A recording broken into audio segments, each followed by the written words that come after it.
Amis Verseau, bonjour, bienvenue sur ma chaîne Christine Tarologue. On se retrouve aujourd'hui pour parler des énergies de l'automne. Donc vous prenez ça jusque fin décembre à peu près. Et vous voyez, j'ai tiré les cartes à l'avance. Vous aurez dans la barre de description tous les tarots et les oracles dont je me suis servi. Je vous les interpréterai dans l'ordre voilà, que j'ai mis en place. Et on complétera à la fin par le petit oracle des rêves enchantés de Lenormand. Qu'est-ce que j'ai d'autre à dire? Rien du tout, c'est parti. Alors, première carte, on a le chakra de la gorge. Ça, c'était la première ligne. On a le 10 d'épée et on a le 4 de Michel. Ok. Donc, pour moi, si je prends déjà cette carte du milieu, le 10 d'épée, c'est vous arrivez à la fin d'un cycle. Il y a eu un cycle très difficile pour vous au niveau mental où il y a des pensées qui faisaient, qui revenaient sans arrêt, pardon, qui revenaient sans arrêt dans votre tête parce qu'il y a eu une situation en amont avec le chakra de la gorge où il y a eu des paroles qui ont été dites et qui vous ont énormément blessé. Le chakra de la gorge, ça peut être vos paroles à vous qui ont peut-être dépassé votre pensée ou la parole qui n'a pas été, qui a été un peu trop incisif. Vous voyez, on n'a pas mesuré, on n'a pas pris le temps de chercher ces bons mots pour pouvoir justement dire ce que vous aviez à dire. Ou peut-être aussi que les personnes que vous aviez en face ont eu aussi ce problème de communication. Et donc, il en résulte des propos malveillants, des propos qui vous ont, ben, qui vous ont blessé. Et ces blessures, vous voyez, vous les avez gardées dans votre mental et vous avez du mal à passer au-delà, au-dessus. C'est la fin d'un cycle, hein, parce que le 10, on repart après sur de nouvelles idées, sur quelque chose de beaucoup plus léger. Le fait de comprendre qu'en fin de compte, ces paroles qu'on vous a dites ont été blessantes, vexantes, méchantes. Essayez de comprendre que peut-être la personne qui se trouvait en face de vous avait peut-être à ce moment-là des problèmes de communication. Ça arrive à tout le monde un jour ou l'autre de sortir, entre parenthèses, des vacheries. On ne sait pas pourquoi, parce que le moment-là, l'énergie qui nous habite au moment-là, ben, voilà, elle n'est pas saine, elle n'est pas équilibrée, on n'est pas en harmonie ou on n'est pas en connexion vraiment avec ce qu'on peut penser, ce qu'on peut dire.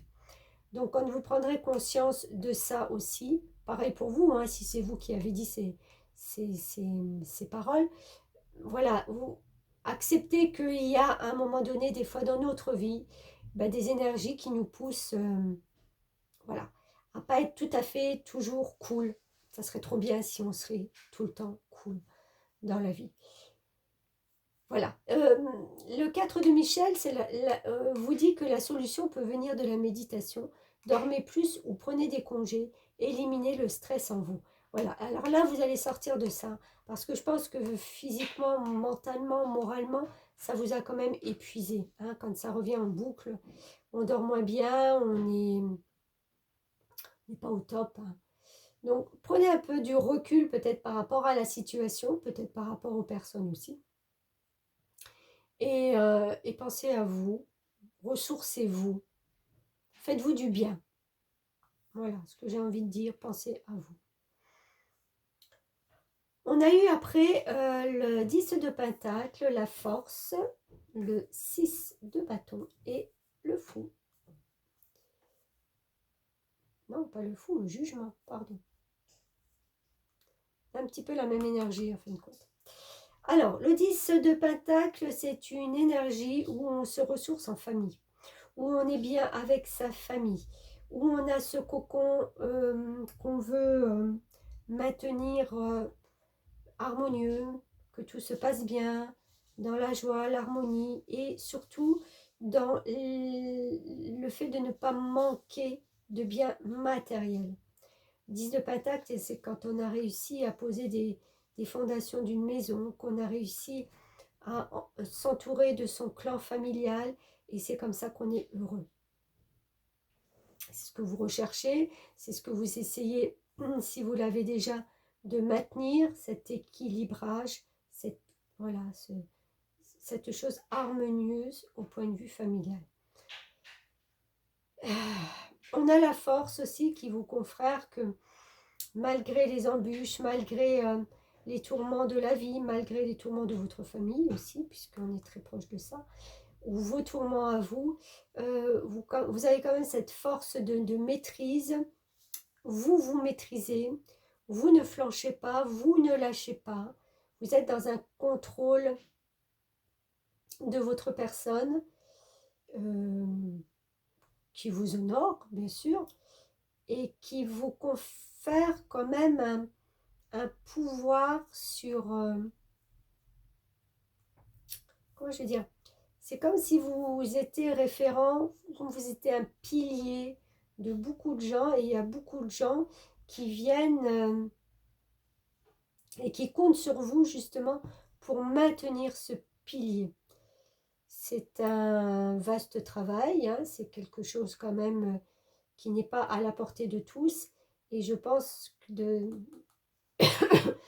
d'éloigner constamment les problèmes pour que les autres se sentent bien, c'est peut-être pas toujours la meilleure solution, d'accord? Parce que tout le monde doit être confronté un jour ou l'autre à ses problèmes, à les aléas de la vie, c'est pour tout le monde. Et si vous êtes là à balayer toujours devant la porte ou devant les pas, devant les chaussures des autres, c'est bien beau parce que ça les aide, mais je pense que vous y perdez de la force à un moment donné. Donc faites dans ce juste équilibre.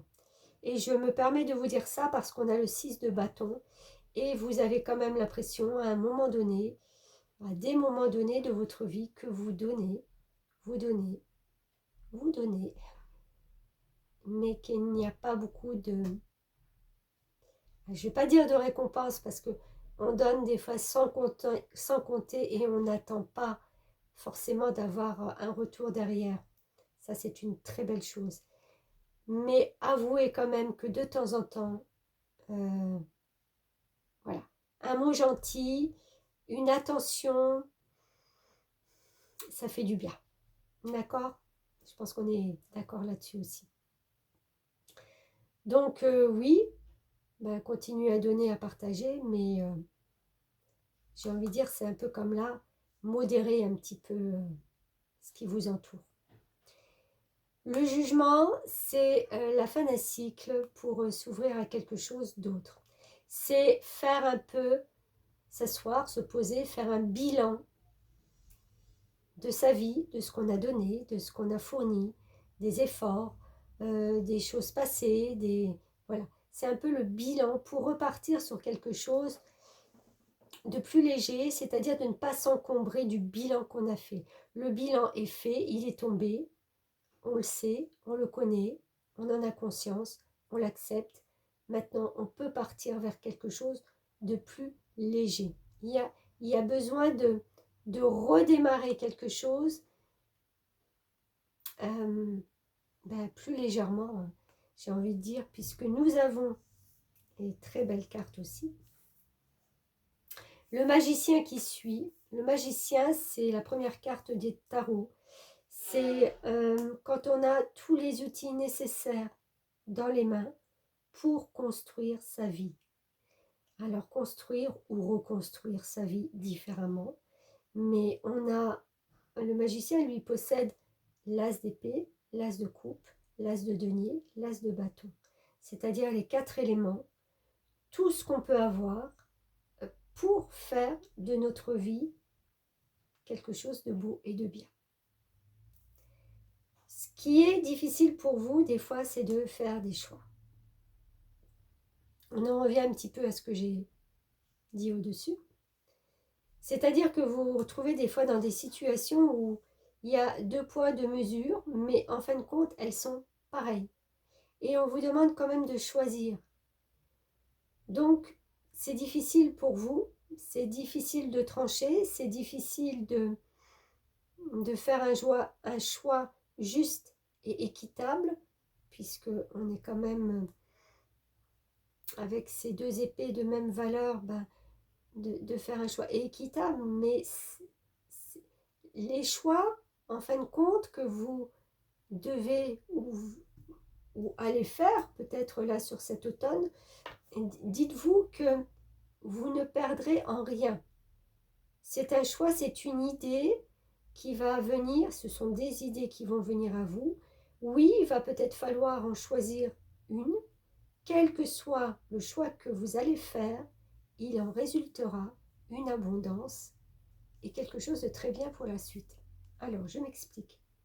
Tous les outils en main, on fait un choix. D'accord? On choisit d'aller dans une direction parce qu'on sait qu'on a tout. Donc, ne vous miniez pas, quoi que vous décidiez, c'est bon. L'abondance, c'est que vous êtes pleinement aidé lorsque vous vous consacrez au sens divin de votre vie. C'est quelque chose qui va aller dans votre sens, de toute façon, ce choix. Ça va vous apporter plus d'abondance. C'est quelque chose qui... alors que vous allez peut-être récolter, pas de suite, mais j'ai envie de dire fin d'année, début d'année prochaine. Et ça vous apporte, vous verrez qu'en fin de compte, le choix que vous avez pris, la décision que vous avez prise, elle porte ses fruits à la fin. On dit aussi, avec cette carte de la pratique, de polir vos talents en pratiquant régulièrement. Vous avez quelque chose en vous, d'inné, qui est là, qui fait partie de vous. Alors, ça peut être de la musique, ça peut être quelque chose de créatif, quelque chose que... C'est comme ça, vous avez, entre parenthèses, ce don-là. Et on vous demande de vous perfectionner encore, de polir, de pratiquer régulièrement pour justement ne pas perdre, ne pas... ça serait dommage de perdre un talent qu'on a, quoi.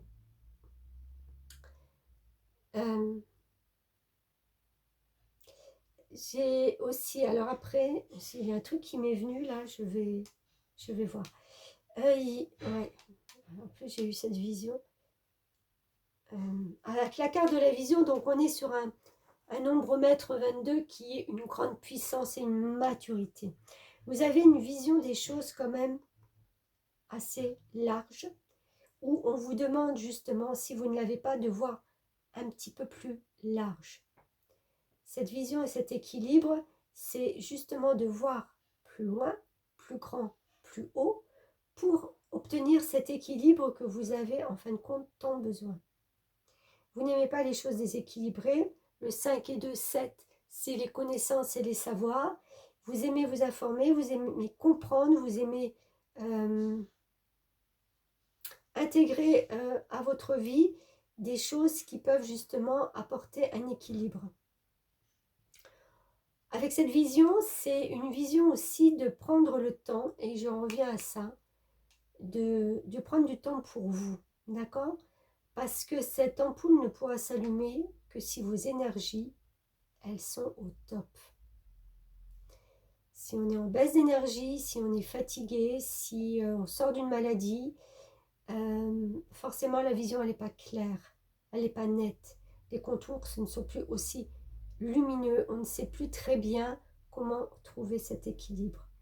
Donc il y a un rapport aussi au corps dans ce que je ressens là, qui me fait dire que de trouver son équilibre intérieur, c'est-à-dire en soi, santé mentale, santé physique, santé psychique, quand on est aligné, quand nos chakras sont alignés, hein, que ce soit les chakras de la gorge jusqu'en bas, eh ben, on retrouve cette maîtrise, on retrouve cet équilibre et on a une vision d'ensemble beaucoup plus juste sur sa vie, sur son entourage, sur ce qu'on veut, enfin voilà.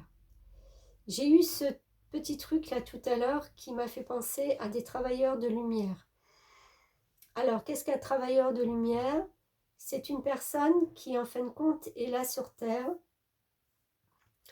pour apporter, comment je vais dire, que ça soit bien clair, pour apporter aux autres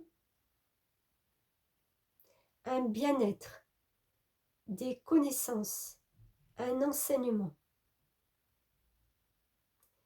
C'est un don, c'est quelque chose qui est en vous, qui est ancré, dont vous ne pouvez pas vous passer. Alors, ça ne parlera pas à tout le monde peut-être, mais je tenais quand même à le dire. Un travailleur de lumière, c'est un qui apporte, qui guide, c'est le mot le plus juste, qui guide d'autres personnes, d'autres âmes, vers une élévation, vers une compréhension de la vie, vers un bien-être de la vie.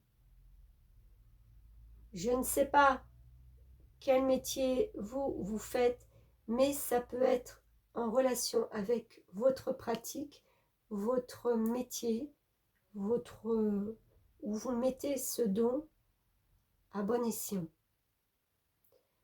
Vous élevez, vous communiquez, vous donnez un sens, c'est comme un enseignant, vous enseignez quelque chose à d'autres. Dans une pratique de bonté, de générosité et surtout d'élévation.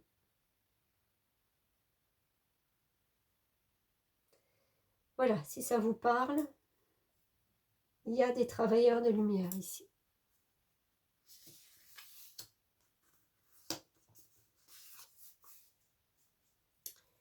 Alors, il y a la carte des fées, il y a une tentation. Seriez-vous dans le déni quant à une habitude nocive et qui pourrait vous faire culpabiliser? Qu'est-ce qui pourrait vous faire culpabiliser que vous préférez ne pas voir? Selon cette fée, vous avez le pouvoir de résister à la tentation, quelle que soit l'apparence sous laquelle elle se présente.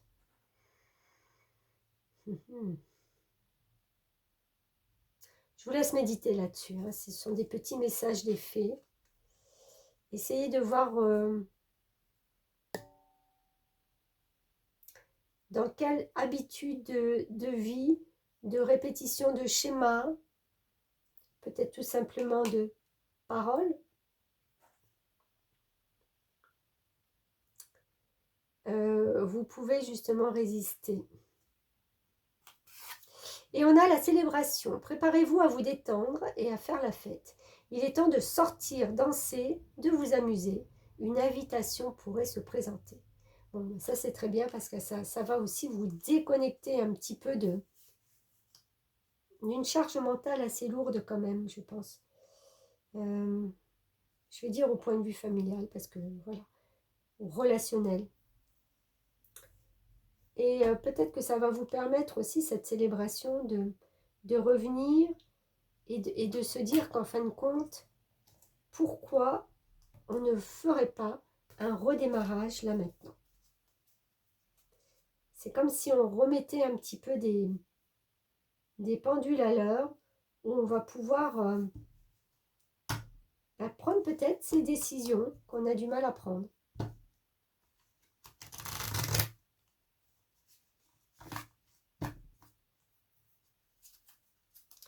Allez, petit message complémentaire pour nos amis Verseaux.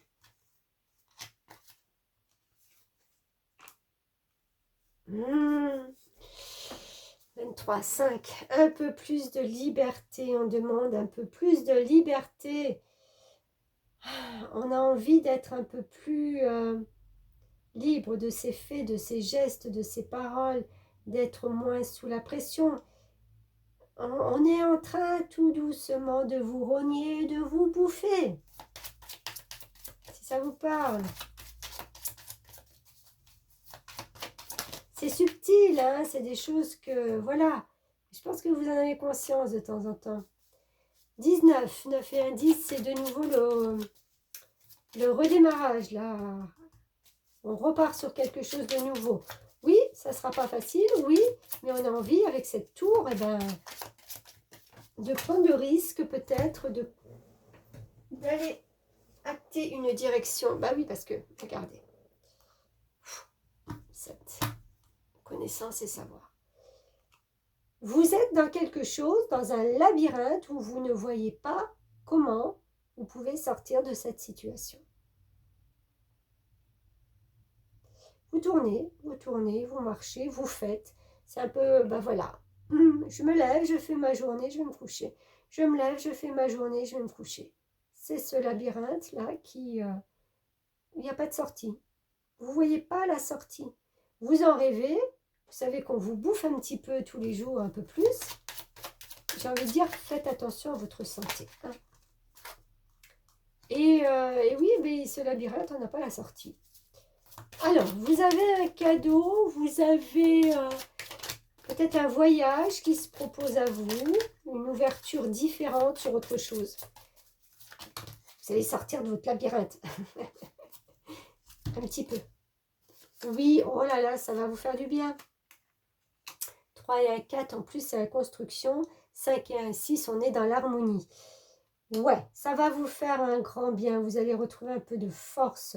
Il y a peut-être, oui, un petit voyage de prévu, ou une invitation, ou chez quelqu'un. C'est quelque chose qui vous parle, qui vous déconnecte, où vous vous ressourcez en même temps. C'est bien, vous en avez besoin. Je pense que physiquement, pour retrouver cet équilibre, vous avez besoin de ça. Attention de ne pas trop revenir non plus. Hein. Enfin, des fois, on est obligé de revenir dans un rituel de jours, de semaines, voilà. Mais vous sentez quand même qu'à un moment donné, ça va devenir compliqué pour vous.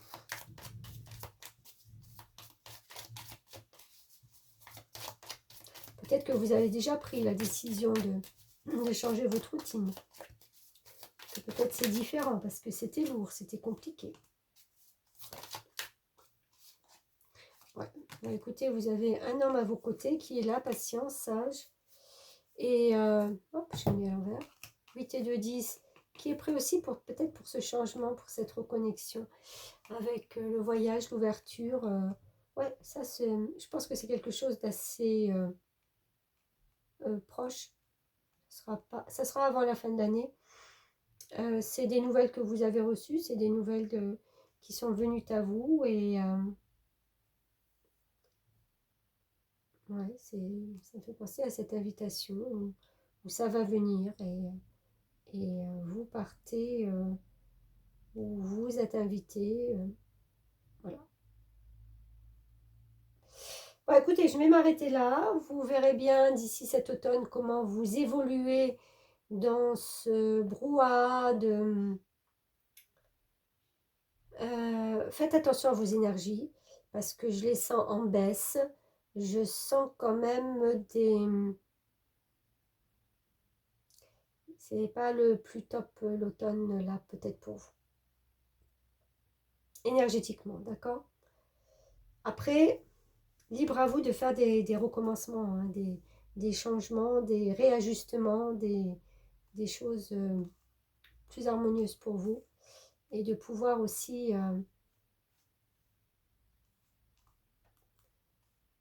avoir cette reconnaissance de temps en temps. Cette reconnaissance de votre travail, de ce que vous donnez, de ce que vous apportez.